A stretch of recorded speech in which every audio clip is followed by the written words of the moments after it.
Hey everyone, Chelsea here from So Simple Home.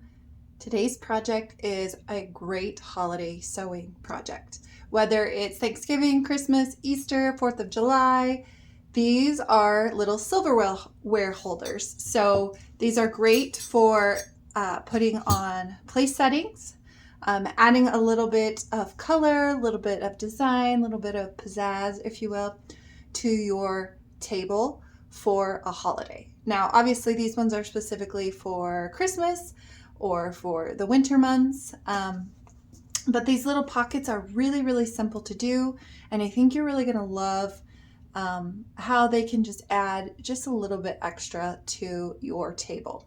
So, the first thing you need is your supplies. You are going to need the pattern. You can get it down in the description. This just gives you all the right dimensions and access to the photo tutorial so that you can follow along with the photos if you need. You're also going to need your main fabric, and for this project I'm going to use this black fabric that kind of has these little pine needles and pine cones on it, and then some holly berries. And then I'm also going to use this black gingham, which is super fun, just kind of as a contrast. Then you're also going to need a little bit of interfacing. This is just fusible interfacing. So first thing we're going to do is assemble our pattern. And this one is super easy. It doesn't take a whole lot. I'm just going to take 2 pieces of tape. That's really all I need for this one. I'm going to match my numbers and my lines and put my tape, and then we'll trim it out here. Now, yes, these are 2 rectangles, but they are, one is the main piece of the pocket, and then the other one is the front of the pocket. And I like using contrasting fabric just because it gives a little bit of a pop, but you could most definitely just use plain fabric for this as well, or this same pattern for all of it. All right, like I said, I'm going to use this kind of pines. They're little pine needles. I'm going to give it a little bit of a press because I haven't yet, and people like to yell at me on the internet when I don't have pressed fabric, when it has just a few little lines in it. I'm so sorry. Now I have layered it twice here, and I'm just going to actually place my pin cushion on here, and I'm going to cut 2 pieces. Yes, I'm cutting the full pieces.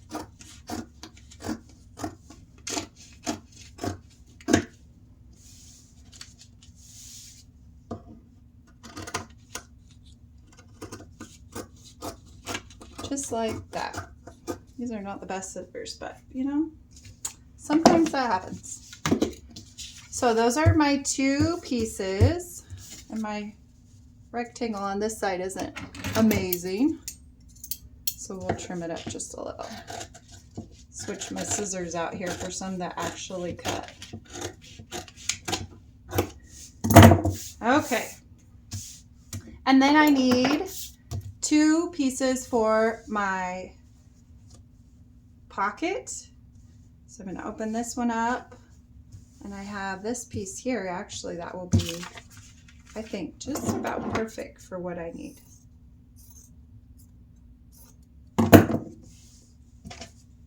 So we'll press this one just a little, get some of those creases out, and then we'll put our pocket pattern on there. This is almost exactly the size that we need, which is nice. Doesn't happen very often. Just trim this down just a bit. And then we can trim up our rectangle just a tiny bit here. I'm actually just going to follow the lines on this gingham, and that will give me pretty much the perfect size here. Looks good. All right, the last thing that we'll need is just a bit of interfacing, and your interfacing doesn't have to be exact. In fact, it should be just a little bit shorter than your pattern, because you shouldn't necessarily need to cut through your interfacing. So there's my piece of interfacing. So I have 2 of my main fabric, 2 of my pocket, and then my interfacing. Now for my interfacing, I'm going to press these 2 pieces together. And I'm going to get my mat out for that. Just to make sure I don't melt my tabletop or burn it. Just press that interfacing onto our fabric here, so it'll all stay together.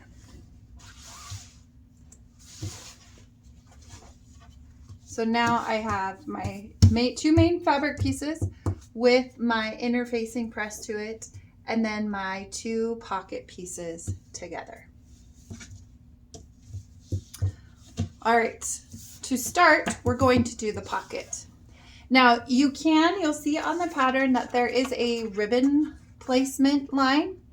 If you would like just to add a little pizzazz, you can add like a little strip of ribbon or rickrack or whatever you might have just across the pocket here, just to give it a little bit more color, a little more design.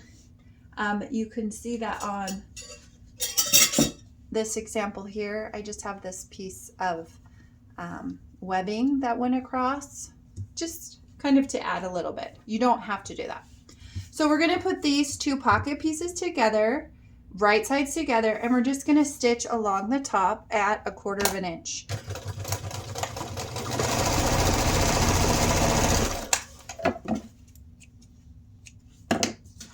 Simple as that. And then we're going to press it, open, and then we're going to put those 2 edges together, just like that. Easy. So that is our pocket. Now I am going to top stitch across this. That is an option. You don't necessarily have to do that, but it'll just give it a nice finish. Just across the top. Again, we'll just press that a little. Okay, now we're going to take our main fabric pieces. We have 2 of them. We're going to put our pocket onto our main fabric piece. If I wanted to add ribbon, this is when I would add my ribbon. Like I could add a little piece of red ribbon. You know what else would be cute? If you had some like berry beading or something, you could do across there. That would be really pretty. But I have my pocket, or my main fabric here, my pocket piece, and then my other main fabric piece here. And now I'm going to pin these together. And I'm just going to use about 4 pins just to keep that pocket from moving. I want to keep it in place here. Okay. So now I'm going to stitch around, all the way around, stitching all of those layers together. And I'm going to leave about 1.5 inch, 2 inch opening at the top here, because that's where I'll turn my silverware holder right side out. I'm just sewing at about 1/4 inch, which is the edge of that presser foot, and then stitching all the way around, making sure I'm getting through all of those layers. When I come to a corner, put my needle down, lift my presser foot, turn, and keep going.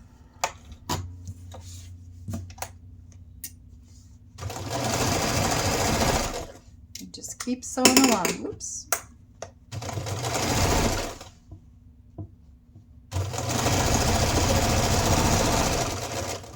the top, same thing, needle down, turn. Oh, I need to go just a little farther. There we go.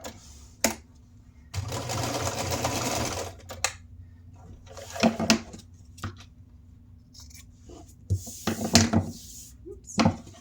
Got a little bit of my fabric on there too. All right, there it is. We're just gonna press it just a little bit to get those threads to stick. And we're gonna take our scissors, keep bringing these extra threads back. They're a little staticky. And I'm cutting all my corners, right? Cutting them at an angle. And then I'm going to turn it right side out. Now this isn't like a huge opening, so I like to use a wooden dowel to help push everything through, and then to make sure that all of those corner edges come out nice. Just helps get everything lined up and straight. Okay, again, I'm going to press, just get all those sections laying flat. Pull this guy up here. And then at the top here, I'm just folding that raw edge into my opening and pressing it so that we can close that here in just a second. Before we close it though, I'm gonna see if I can get some of these corners just a little sharper. You don't have to be pointy unless that's really what you want, but there we go. So cute. I love the contrast between these two. Isn't that beautiful? So pretty. Christmas fabric is just gorgeous. All right, now we're going to top stitch all the way around our silverware holder. I'm going to start in the bottom corner just to make sure my seam goes all the way around.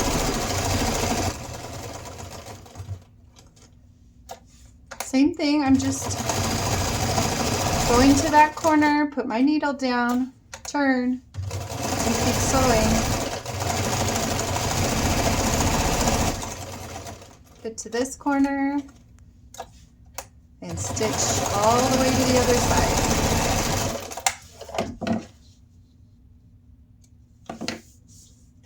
And that's it. You did it. See how fast that is? I mean, honestly, cutting it out takes almost as much time as everything else. So now you can add your silverware. This is really great too if you're using plastic utensils. You know, you have a lot of family coming in, you don't want to have all the dishes. It's a good way to have plastic utensils, kind of jazz those up a little bit. But you could put it on your plate. You could put them next to your plate. You can have them all pre-assembled before everyone gets here and just assign someone to come and put each one out.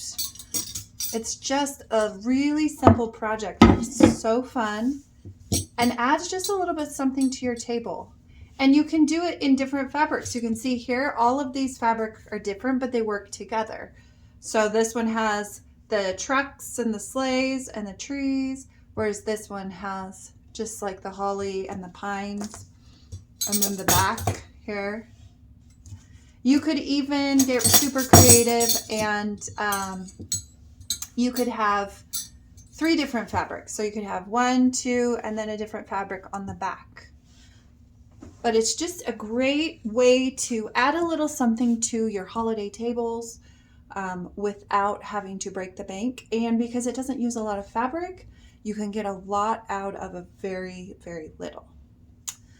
I hope you enjoyed this project. Let me know if you have any comments or questions below. Don't forget, you can grab the pattern in the link in the description. That will also give you the link to the photo tutorial so you can follow along step by step with the photos. I hope you enjoyed this project, and we'll see you in the next video.